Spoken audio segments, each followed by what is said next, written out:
Good morning प्यारे बच्चों, मैं मुकेश कुमार रांगीड़ जो कि SRS memorial senior secondary school में लेक्चरर के पद पर कार्यरत हूँ। अपन ने एक क्लास शुरू की थी सारणिक। सारणिक में आपको कुछ नियम बताए थे, किस प्रकार से सारणी का मान ज्ञात करते हैं, सारणी किस प्रकार का होता है। सारणिक होता है वो वर्गाकार होता है। वर्गाकार मतलब पंक्तियों तथा स्तंभों की संख्या समान। स्तंभों की संख्या समान, यह आपको बताया था मैंने। किस प्रकार से सारणी का मान ज्ञात करना है वो भी बताया था। जैसे मान लो ये सारणी दे रखी है 1 2 3 4 5 6 7 8 9। तो इसमें क्या करते हैं, सारणी का मान ज्ञात करना मतलब होता है ये, इसको छोड़ देंगे, इसको 5 8 6 9। जो यहाँ पर ये बनता है ये उपसारणिक होता है। यहाँ पर जो पहली पंक्ति से प्रसार कर रहे हैं ना, तो इस एक की क्षैतिज रेखा और ऊर्ध्वाधर रेखा, इसको छोड़ने के बाद में जो शेष अंदर अवयव बचते हैं उनसे जो सारणी प्राप्त होती है उसी को उपसारणिक बोलते हैं।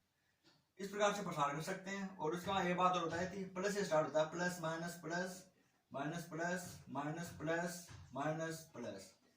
इस प्रकार सारणी के अवयव के मान रहते हैं। इसमें पहला मान प्लस का होता है, दूसरा माइनस का होता है, एकांतर क्रम में होते हैं। एक बात ये बताई थी आपको, उपसारणी का मान निकालना बताया दिया, प्रसार किया था तब, फिर दूसरे के सापेक्ष दूसरा चिन्ह आएगा वो -4 आएगा। उसके बाद इसकी उपसारणिक 2 3 8 9, तो 2 3 8 9। उसके बाद में +7, प्लस इसलिए आ रहा है क्योंकि यहाँ पर ये तीसरा चिन्ह प्लस का है, किसी का भी निकाल सकते हैं, अपनी मर्जी है। तो 2 5 3 और 6, इसको फिर हल करना है। इस प्रकार से प्रसार कर सकते हैं। एक सारू चित्र बताया था, उसकी सहायता से अपन सारणी के मान ज्ञात कर सकते हैं। एक आपको बताया था उपसारणिक, तो ये एक प्रकार की उपसारणिक है। उपसारणिक ज्ञात करना हो किसी भी सारणी का तो इसकी सहायता से उपसारणिक ज्ञात कर सकते हैं। उसके बाद में एक बताया था आपको सेकंड में -1 का चिन्ह i + j।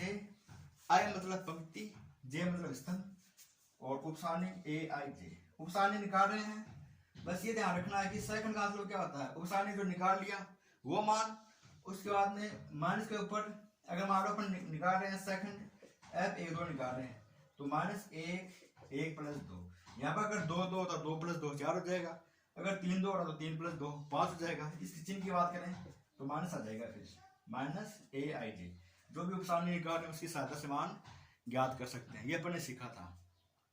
उसके बाद में अब ज्ञात करते हैं प्रश्नावली 4.1 में पहला क्वेश्चन, यदि k 4 2 - 3 = 0 हो तो k का मान ज्ञात कीजिए। वो कह रहा है कि k के किस मान के लिए सारणिक का मान 0 होता है।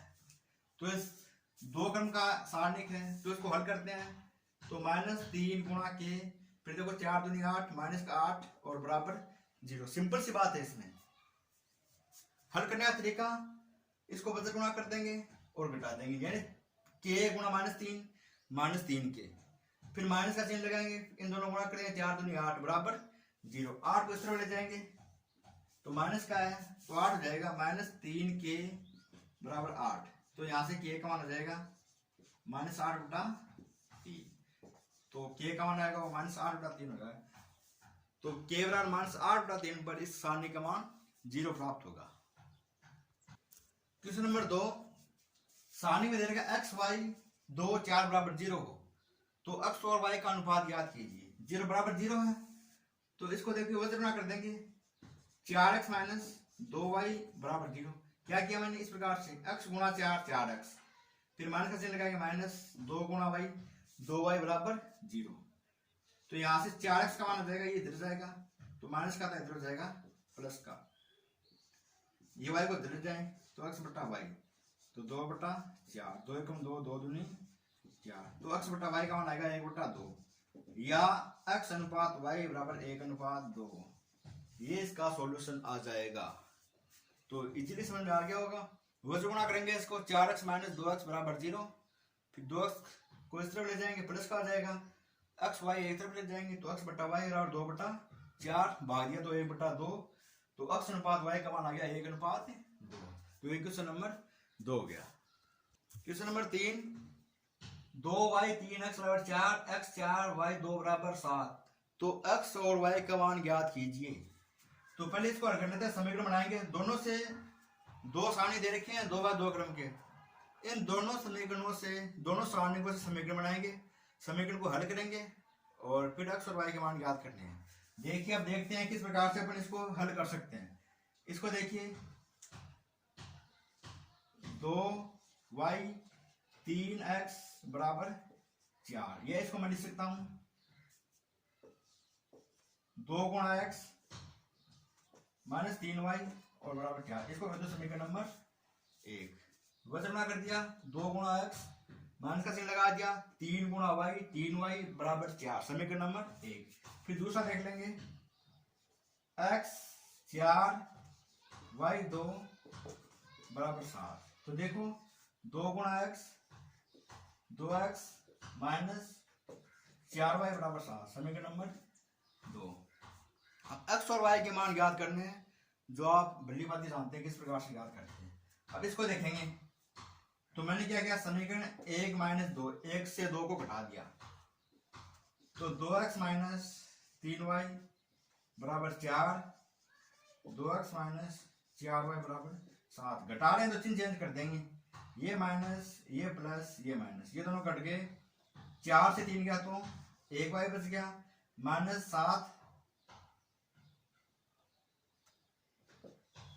7 प्लस 4 तो माइनस 3, तो y का मान आ जाएगा माइनस 3। ये मान समीकरण 1 में रखेंगे, 1 से 2x माइनस 3 गुणा माइनस 3 बराबर 4, या 2x का मान आ जाएगा 4 माइनस 9, तो x का मान आ जाएगा माइनस 5/2। तो इस प्रकार से x का मान आ गया माइनस 5/2 और y का मान आ गया माइनस 3। ये आंसर आ गया इसका। क्वेश्चन नंबर 5, सारणी को मान लिया, माना a बराबर 1 4 3 माइनस 3 माइनस 1 5 2 2 2, सारणी के उपसारणिक तथा सहखंड ज्ञात करने हैं। तो देखिए उपसारणिक वो क्या कर रहा है कि उपसारणिक ज्ञात कीजिए, और जो उपसारणिक ज्ञात करवा रहा है वो प्रथम स्तंभ के सापेक्ष ज्ञात करवा रहा है। तो प्रथम स्तंभ की उपसारणिक, तो इसमें देखिए आप, इसको मैं बोल दूंगा a11। अब a11 ये कट गया और ये कट गया, जो आपका बच गया -1 5 2 और 2, ये उपसारणिक हो गया। अब इसका मान ज्ञात करते हैं। मान ज्ञात करेंगे तो देखिए इसका मान -1 गुणा 2, इस प्रकार से गुणा कर दिया, और -2 गुणा 5, तो ये माना जाएगा आपका -2 -10 तो -12। तो प्रथम का उपसारणिक आ गया -12। फिर देखेंगे अपन 2 1, ये 2 1 है, ये 2 2, ये 2 3, 2 2 का उपसारणिक हो जाएगा आपका, इसको काट दिया मैंने, इसको काट दिया, तो -3 5 2 और 2। अब इसको हल करते हैं, तो -3 गुणा 2 और -2 गुणा 5, तो ये तो माइनस का 6 हो गया, ये माइनस का 10, तो उपसारणिक निकल जाएगा -16। देखो इस प्रकार से -3 गुणा 2, फिर माइनस लगा दिया, 2 गुणा 5, 3 गुणा 2 -6, 2 गुणा 5 -10, -6 -10 बराबर 16। तो ये दूसरी पंक्ति में पहले स्तंभ का उपसारणिक हो गया। फिर देखेंगे तीसरा, फिर a31 ये हो गया, ये जाएगा ये जाएगा, तो ये आएगा आपका -3 -1 2 और 2। अब इसका उपसारणिक ज्ञात करते हैं, तो -3 गुणा 2 और -1 गुणा 2, तो ये तो -6 हो गया, माइनस प्लस 2, तो ये आएगा इसका -4। तो इस प्रकार से उपसारणिक ज्ञात करते हैं। समझ में आ गया? जिसके सापेक्ष, जिस पंक्ति या जिस स्तंभ के सापेक्ष उपसारणिक ज्ञात करना होता है, उसके क्षेत्रीय ऊर्ध्वाधर लाइन काट देंगे, उसको छोड़कर जो शेष अवयव बचते हैं उसका उपसारणिक होता है। फिर देखिए इसके सेकंड A11 का सेकंड यानी F11 सूत्र माइनस a की power i plus J a i j, ये सभी हैं योग सारणी के। इसको इस प्रकार से लिख सकते हैं अपन, इसको कैपिटल भी लिख सकते हैं, एक ही बात है।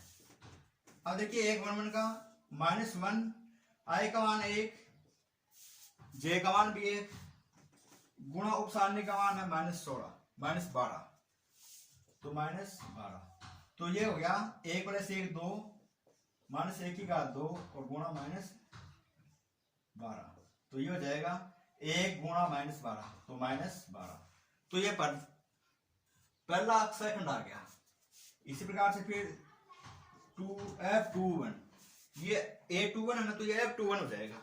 अब यहाँ पर -1 की पावर 2 + 1 गुणा -16, अब देखो -1 की पावर 3 और गुणा -16, -1 की घात 3, -1 और गुणा -16, तो ये आ जाएगा आपका +16।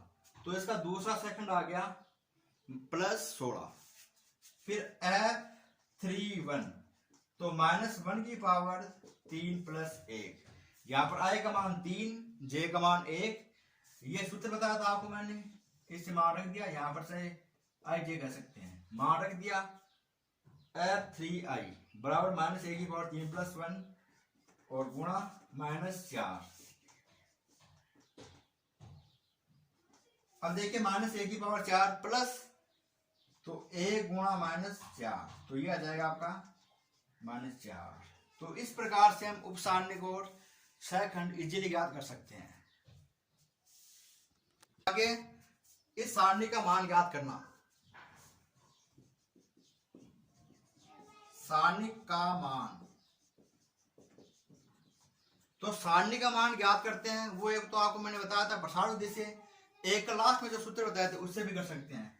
लास्ट में जो आपके पास सूत्र बताया था माना A11 F11, ऐसा सूत्र बताया था ना, वो सूत्र काम में आ रहा है यहाँ पर, A11 F11 फिर plus A21 F21 plus A31 F31। इस सूत्र की सहायता से अपन अगर उप सारणी और सेकंड निकाल लिए हैं तब अपन ये सूत्र काम में ले सकते हैं, सीधा कर सकते हैं यहाँ से। नहीं तो फिर वो पहले पंक्ति के सापेक्ष या पहले स्तंभ के सापेक्ष प्रसार करके इसका मान ज्ञात कर सकते हैं। तो इस विधि से ज्ञात करें अपन,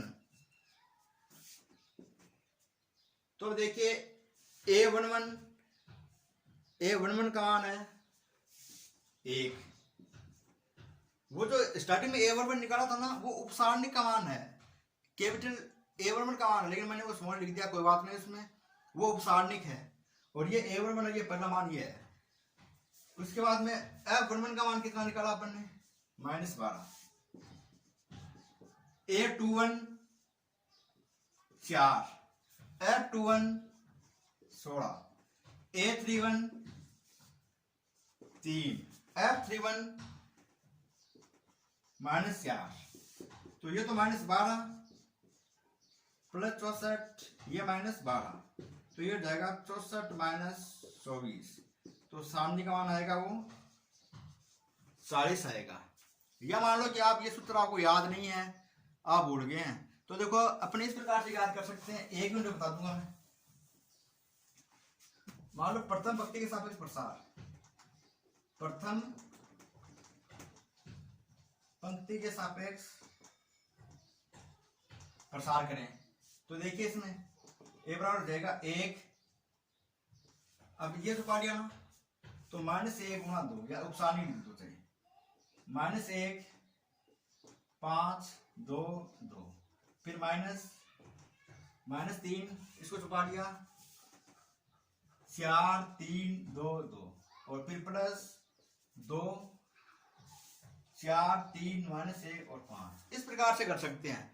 अब इसको सोल्व करें तो देखो -2 और -10, फिर +3 4 दूनी 8 और 3 दूनी 6, फिर +2 5 चौक 20 और -3, तो ये हो जाएगा आपका -12 फिर 3 दूनी 6 और प्लस 20 और 3 23 दूनी 46।